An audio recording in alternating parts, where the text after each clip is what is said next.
കിടക്കുന്ന സമയത്ത് എന്ത് ചെയ്യണം? വലത് ഭാഗം ചെരിഞ്ഞ് കിടക്കണം അല്ലേ? പല ആളുകളും പല കോലത്തിലും കിടക്കും. ഉറങ്ങിക്കഴിഞ്ഞാൽ എന്ത് ചെയ്യും? പല കോലത്തിലാവും ചിലപ്പോൾ. നമ്മൾ പറഞ്ഞില്ലേ, ഉറങ്ങിക്കഴിഞ്ഞാൽ എന്തല്ല നമ്മളെ കൺട്രോളിലല്ല ഉള്ളത്, ആണോ? എന്ത് നമ്മൾ എടുത്തു കൊണ്ടുപോയി നമ്മൾ അറിയില്ലല്ലോ. ഉറങ്ങിക്കഴിഞ്ഞാൽ പിന്നെ നമ്മൾ കിടത്തം എങ്ങനെയാവും ചിലപ്പോൾ. പക്ഷെ നമ്മൾ ഉറങ്ങാൻ ഫസ്റ്റ് കിടക്കുമ്പോൾ എന്ത് ചെയ്യണം?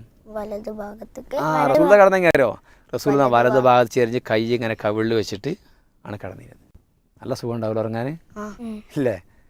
ഈ പറഞ്ഞ പോലെ ഒളു എടുക്കുക, ബിസ്മി ചൊല്ലുക, പിന്നെ പ്രാർത്ഥന ചൊല്ലി കിടക്കുക, ഇഖ്ലാസും പിന്നെ ഫലക്കും നാസും ഒക്കെ ഓതി കിടക്കുമ്പോൾ ഒന്ന് കയ്യിലൊക്കെ തടവി ഒന്നില്ലേ, ഒന്ന് തടവിയാണ് എന്ത് ചെയ്യുക? നമ്മൾ ഉറങ്ങിക്കഴിഞ്ഞാൽ സുഖമായിട്ട് ഉറങ്ങാൻ പറ്റും. മാത്രമല്ല അങ്ങനെ എല്ലാം പാലിച്ച് ഉറങ്ങിക്കഴിഞ്ഞാൽ എന്ത് ചെയ്യും?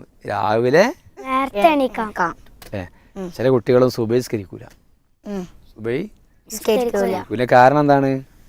എനിക്ക് രണ്ടെണ്ണം ഉണ്ട്. ഒന്ന് ഈ പറഞ്ഞ പോലെ നമ്മൾ ഉറങ്ങുമ്പം പാലിക്കേണ്ട മര്യാദകൾ പാലിക്കുന്നുണ്ടാവില്ല.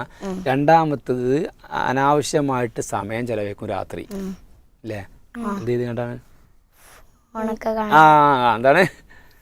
ഫോൺ നോക്കിയിരുന്ന് കണ്ട് അല്ലേ? ഗെയിം കളിച്ചിട്ട് പിന്നെ പുറത്തു പോയി വരുമ്പോൾ യാത്ര പിന്നെ നമ്മൾ സംഭവിക്കണതാണ്. നമ്മളെവിടെയെങ്കിലും ഒന്നിച്ച് ഫാമിലി പോയി വരുമ്പോഴൊക്കെ അപൂർവമാണ്. പക്ഷെ അല്ലാത്തന്നെ സ്ഥിരമായിട്ട് ചില കുട്ടികൾ എന്ത് ചെയ്യും?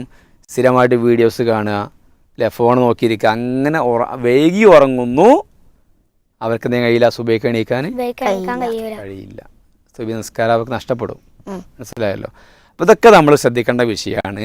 വലത് ഭാഗം ചെരിഞ്ഞ് നമ്മൾ കിടക്കണം എന്നുള്ളത് റസൂലുള്ളാഹി സ്വല്ലല്ലാഹു അലൈഹി വസല്ലം പറഞ്ഞിട്ടുണ്ട്. മാത്രം നബി കടന്നത് അങ്ങനെ തന്നെയാണ്. വലത്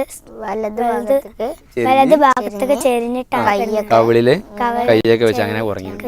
അപ്പം അങ്ങനെ ഉറങ്ങിപ്പോവും. ഉറങ്ങിപ്പോയി കഴിഞ്ഞാൽ പിന്നെ എന്ത് ചെയ്യും? ചിലപ്പോൾ തിരിഞ്ഞു പറഞ്ഞാൽ കിടക്കും. അത് പ്രശ്നമില്ല. പക്ഷെ നമ്മൾ ഉറങ്ങാൻ കിടക്കുമ്പോൾ നമ്മൾ എന്ത് ചെയ്യണം? വലത് ഭാഗത്തേക്ക് കവിളില് കൈ വെച്ച് കിടക്കണം.